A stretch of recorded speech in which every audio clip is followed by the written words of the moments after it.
Hi guys, so today we are looking at weathering the boots.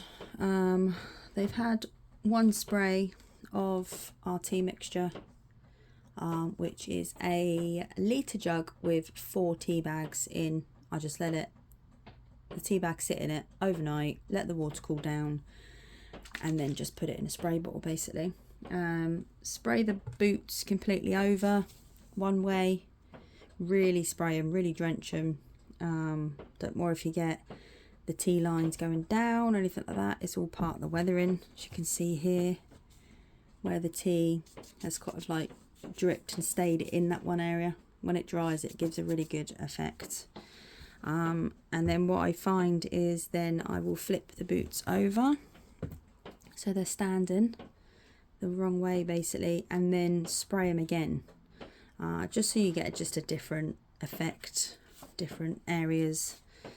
It picks it up on the tea really well, like on the toes and stuff, where it's naturally dried and gathered at the bottom, but then other parts it doesn't do it. So it's just quite a nice natural look where it picks it up.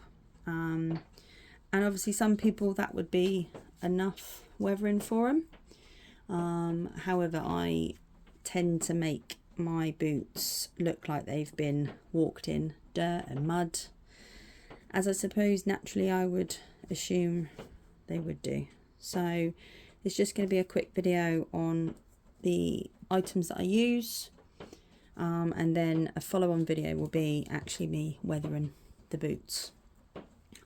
So it's a combination of ways that I do it. So basically you want a plastic pot, lots of different brushes. I have found over times of doing it that a brush of that, I mean that's really tatty now, and then a tiny brush for getting all of the edges, like the fluffy edges.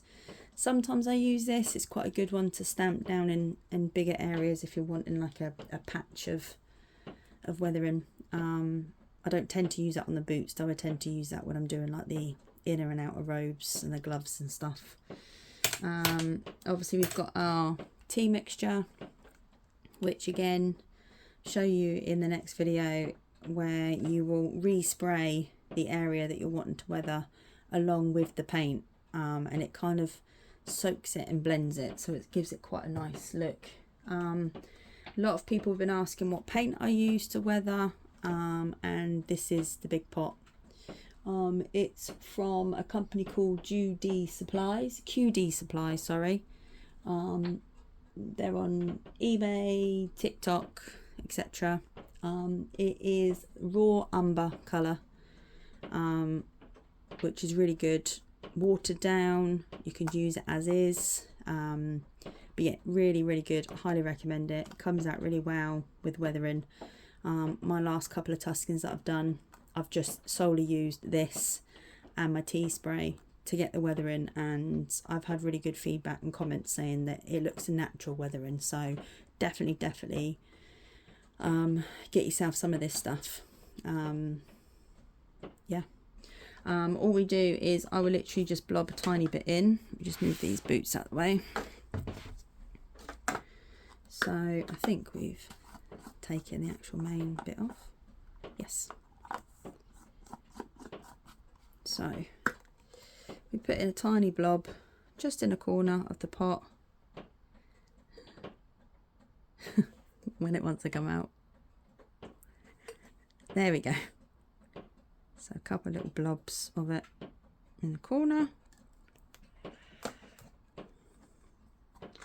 And again, the good thing with the Tusken is it doesn't have to be neat, doesn't have to be tidy. You can have as much weathering as you want, as little weathering as you want.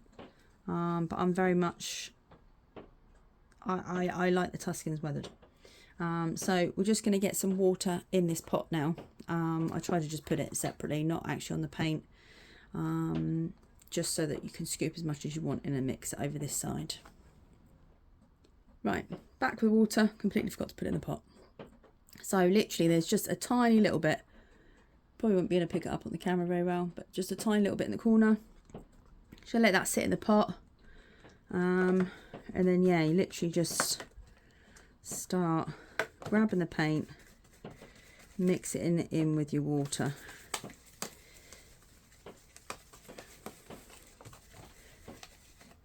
Okay, so then your water will basically start looking watered down.